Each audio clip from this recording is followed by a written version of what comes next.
Hello there, and welcome to today's episode of the Easy EdTech podcast. My name is Monica Burns, and I am so glad that you're here to join me today. If you want to make the most of education technology, aka EdTech, well, you are in the right place. My goal has always been to help make EdTech easier and give you ideas you can try yourself, share with a colleague, or bookmark for later in the school year.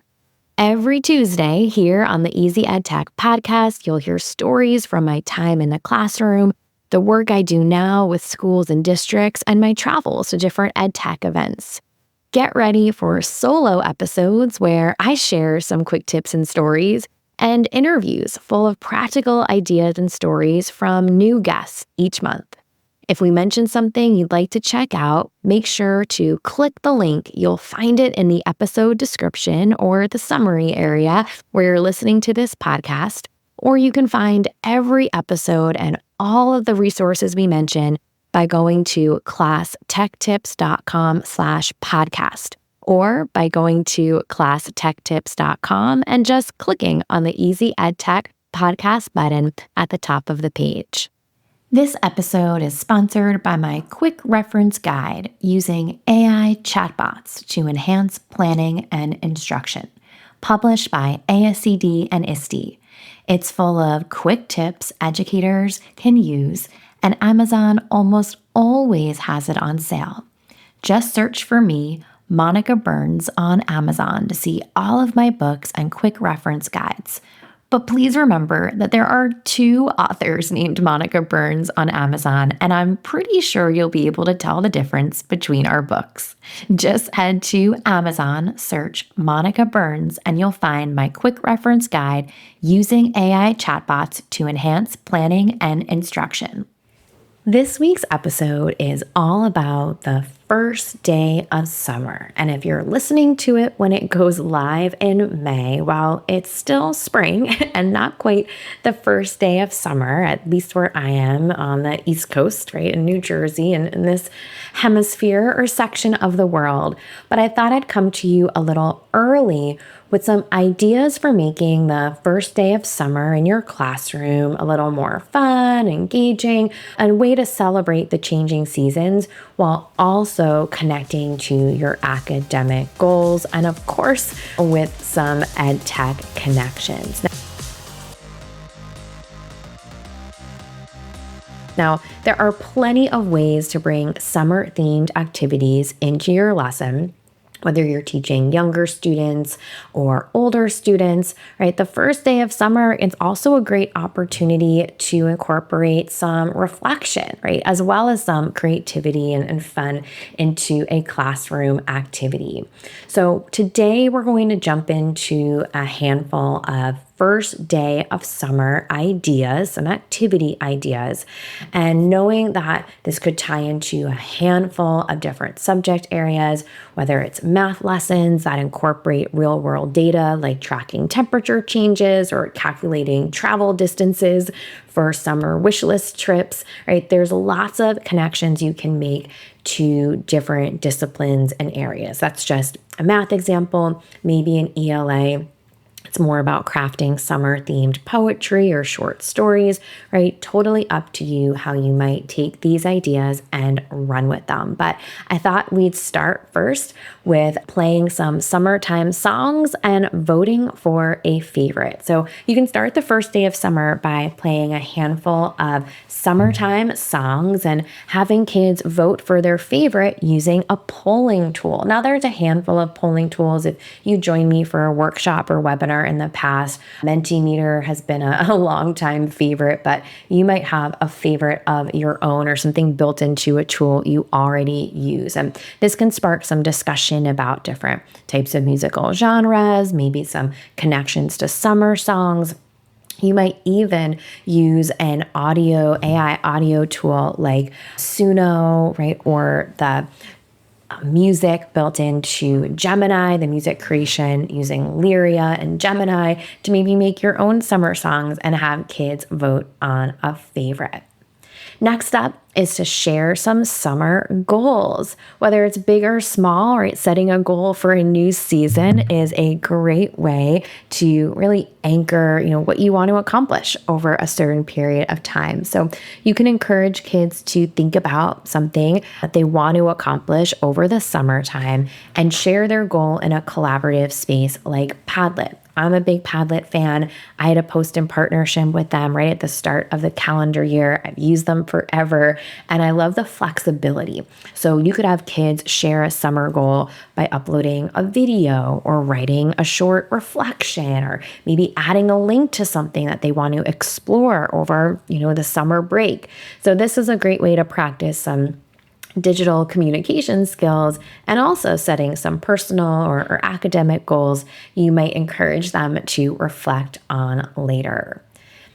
Now, I mentioned the AI audio connection in that first summertime songs idea, but you could also have students create some AI generated images using a K-12 friendly tool. So if you're using Adobe tools, maybe you use Adobe Express with students or Canva and their Magic Media tools. That might be one to do too. Now, if you have kids not interacting with AI generated tools, you might have them submit a prompt and you go in, copy and paste it, create an image to share with them. Maybe they design a dream summer destination, describe a summer activity, create a futuristic, beach scene. Great way to get some creative writing, right? And an AI literacy conversation going at the same time. So another one using AI, and this might be more you behind the scenes, is to design some summer themed coloring pages with AI. Now, we sometimes think of coloring pages as just for littles, but all ages, right, can sit down with maybe colored pencils and not crayons or whatever you've got, right, to take a bit of a brain break or maybe listen to something, right, as they're coloring. So you can use AI to create some summer themed coloring book pages for kids to enjoy. So great for the first week of summer, doing a brain break. Or if you're not in session, when summer starts, I know where I am, most schools are, kind of winding down the year, right? You might do this in May, right? As you're listening to this as a way to welcome summer, even if the date hasn't officially hit. So you can generate some custom images. I've done this in a lot of different tools. Gemini has been really successful for me lately. ChatGPT has their new image tool, right? So our newly updated image version. So this is a great way to personalize resources, for different age groups too. Next on the list is to record a summer goal podcast. So maybe you start off with that collaborative page and kids are recording a short podcast sharing a goal, but then they can talk about it, maybe interview a classmate about their goal and kind of go back and forth. You could use a tool like GarageBand or Adobe Podcast is a favorite, super smooth. I've done some work with the Adobe team, love their tools. That might be the choice you use. And they can practice their speaking skills, active listening skills, storytelling, you name it. So great way to have some personal reflection, built in and some collaborative, conversations. Kids might even have a similar goal that they're working on together. So far on our list, I've got a handful that we've covered, right? We talked about playing summertime songs, voting for a favorite, sharing summer goals, generating AI summer-themed images, designing some summer-themed coloring book pages, recording a summer goal podcast. We'll keep adding. I've got 1, 2, 3, 4 more for you before we finish up. So next up is to explore some virtual summer-themed destinations. You could take kids on a virtual trip to iconic summer destination like the Grand Canyon or something where you think of, oh, that's a summer trip. It's going to require a little bit longer than a weekend. And you can do this using tools like Google Arts and Culture. I'll link out in the show notes to a special national parks page that they have. You might also look at different beaches or coastlines, historical landmarks. You could take this in so many directions. I'm a big fan of Google Arts and Culture, and one of the districts I'm working with this year I meet with them out once a month, and we did a deep dive on Google Arts and Culture in our monthly meeting because there's just so much there. Next up on the list is to create some summer-themed emoji stories. I am a super fan of emojis after being a reluctant texter with emojis, but you could have kids write a short summer story and add emojis to signal the important moments, maybe at the start of each sentence, the start of each paragraph, or maybe they display just 5 emojis that show the arc of their story, and they tell their story to a partner and point to each one, right, as they move through. Great way to practice some storytelling skills, some digital communication skills, plenty of directions to go in. Now, just 2 more on the list. And this penultimate one is to make a summer reflection video. One tool you might use to do this is ScreenPal. I've hosted a handful of webinars for them. And of course, I'll link out to them in case you want to see them. But video reflections is one of the topics we covered in my webinar on using videos with students for them. And you could have kids use another favorite, or maybe ScreenPal, to create a short video reflecting on the past school year and maybe what they're looking forward to in the summertime. Great way to get kids taking a pause, expressing themselves and what's important to them, and maybe even something that could be used as a keepsake for students to look back on when they return to school in the fall. Now, finally, the last one on our list is to organize a digital summer reading list. You can create a collaborative summer reading list for students to give them a set of recommendations. Kids can even contribute books that they want to read to the list, or even some short stories or articles if you're looking for something less of a commitment to share with them. So organizing a digital summer reading list might happen in a space you all use all the time. Or if you know that kids may not have access to that, you might open up a Google Doc, give them permission to add in, or maybe Google Slides, and every student gets a slide and you add a couple and give them the opportunity to add a slide or 2. And then you pause that editing for them and just put them in view only, and they can view that digital summer reading list all summer long. So bringing summer-themed activities is a great way to change things up as you're finishing up the school year. Maybe you have an AI literacy or storytelling connection, lots of different options, right, if you want to make that summertime connection. So let's make this EdTech easy with a few key points from today's episode.